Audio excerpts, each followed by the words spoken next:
Okay, let me see. I don't think it's going to take 10 minutes to disprove the existence of God.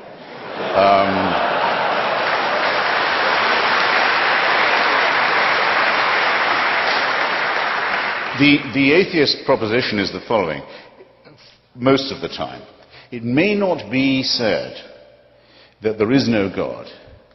It may be said that there is no reason to think that there is one. That was the situation after Lucretius and Democritus and the original anti-theistic thinkers began their critique of religion. And I would just ask you all, ladies and gentlemen, to bear in mind a mild distinction while we go on. You may wish to be a deist, as my heroes Thomas Jefferson and Thomas Paine were, and you may not wish to abandon the idea that there must be some sort of first or proximate cause or prime mover of the known and observable world and universe. But even if you can get yourself to that position, which we unbelievers maintain is always subject to better and more perfect and more elegant explanations, even if you can get yourself to that position, all your work is still ahead of you. To go from being a deist to a theist, in other words, from someone who says, God cares about you, knows who you are, minds what you do, answers your prayers, cares which bits of your penis or clitoris you saw away or have sawn away for you, minds who you go to bed with and in what way, minds what holy days you observe, minds what you eat, minds what positions you use for pleasure. All your work is still ahead of you, and lots of luck. Because there's nobody, even Aquinas had to give it up. There's no one who can move from the first position to the second. So I could, and I'm actually strongly tempted to, I could leave it right there. But then it's not in my nature to let off a captive audience so easily. So I'll add a couple of things. The reasons why I am glad this is not true would, I suppose, be the gravamen of my case. Some people I know who are atheists will say they wish they could believe it. Some people I know who are former believers say they wish they could have their old faith back. They miss it. I don't understand this at all. I think it's an excellent thing that there's no reason to believe in the absurd propositions I just, admittedly rather briefly, rehearsed to you. The main reason for this, I think, is that it is a totalitarian belief. It is the wish to be a slave. It is the desire that there be an unalterable, unchallengeable, tyrannical authority who can convict you of thought crime while you are asleep, who can subject you, who must indeed subject you, to a total surveillance around the clock, every waking and sleeping minute of your life, I say of your life, before you're born, and, even worse, and where the real fun begins, after you're dead.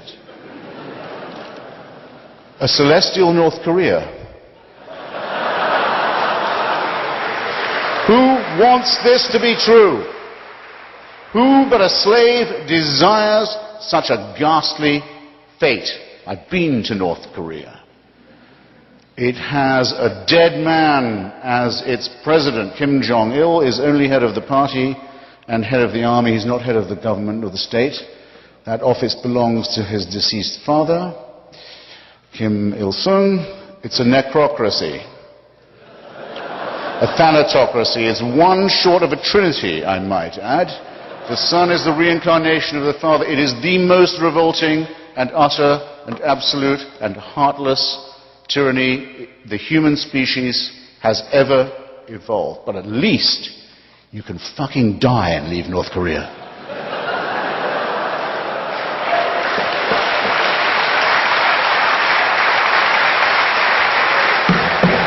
Does the Quran or the Bible offer you that liberty? No. No. The tyranny, the misery, the utter ownership of your entire personality, the smashing of your individuality only begins at the point of death. This is evil. This is a wicked preachment. So, that's the first thing. Second, it attacks us in our deepest, most essential integrity. It's an insult to us in other ways. It says that we, you and I, could not, individually or collectively, decide upon a right action or a right thing without celestial divine permission. We would not know right from wrong if we did not have heaven's permission to do so. Where else, how else could we know? Our human solidarity, our innate knowledge of right and wrong, our acute awareness of what is fair and what is unfair, what is just and worthless to us, these come to us also as gifts from the great unassailable dictator enthroned.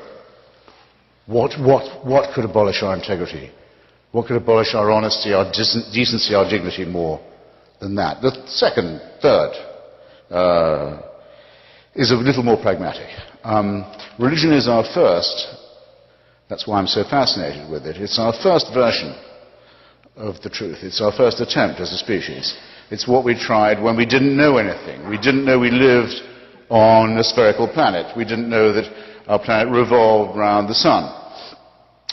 We didn't know that there were microorganisms that explained disease.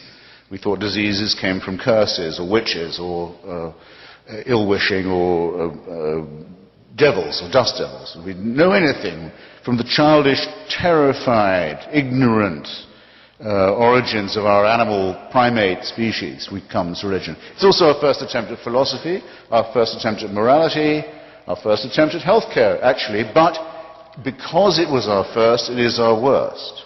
We now have better explanations for all these dreads, and we have cleared up all of these mysteries, yet we still dwell. And in some countries, in some societies, not just dwell, but live under a totalitarian regime that forbids us to think about the progress that has been made, or denies us the knowledge that these advances have in fact occurred. So it has become, where once it probably was an aid to our survival, a really great peril to our continued ability to live as a civilized species. Thus, it seems to me that in point of its proposing of a totalitarian solution to what is after all a real problem, to its ghastly reliance upon the supernatural rather than the much more miraculous, much more beautiful, much more elegant, much more numinous, much more harmonious natural explanations. Think how much lovelier Einstein and Darwin are. Think how much more elegant and persuasive they are than the idea of the burning bush, or the demand that without circumcision there can be no redemption. Just picture it. And then I'll give you one final thought experiment. This is what you have to believe now, if you're a monotheist. Because we now know things we didn't used to know. We know that the human species could be as much as 200,000 years ago. It becomes separate from the Cro-Magnons and the rival pre-human species. Could be as little as 100. Richard Dawkins thinks 200,000. Francis Collins, who did the Human Genome Project, who's, by the way, C.S. Lewis kind of Christian, thinks 100,000. All right, I'll take 100. I'll take 100. Here's what you have to believe. For 100,000 years, humans are born as a primate species. Expectation of life, what, 25 years for the first few 100,000 years? First few tens of thousands of years. Infant mortality, rife. Microorganism disease, terrifying. Earthquakes, volcanoes, extraordinary. And fights over land, over territory, over food, over women, over tribalism. Frightening too. For 95, 96,000 years, heaven watches this. With folded arms, with indifference, with coldness. And then around 3,000 to 4,000 years ago, but only in really barbaric, illiterate parts of the Middle East. Not in China or where people can read or think or do science. No. In barbaric, illiterate, backward parts of the Middle East, it's decided we can't let this go on, we better intervene. And what better way than by human sacrifices and plagues and mass murder? And if that doesn't make them behave morally, we just don't know what does. If there is a single person in this room who can bring themselves to believe anything remotely like that, they convict themselves of being, first, very stupid, and second, very immoral. And thus it seems to me that the case for divine intervention and for the supernatural falls, and that we should be glad that it's fallen. And thank you.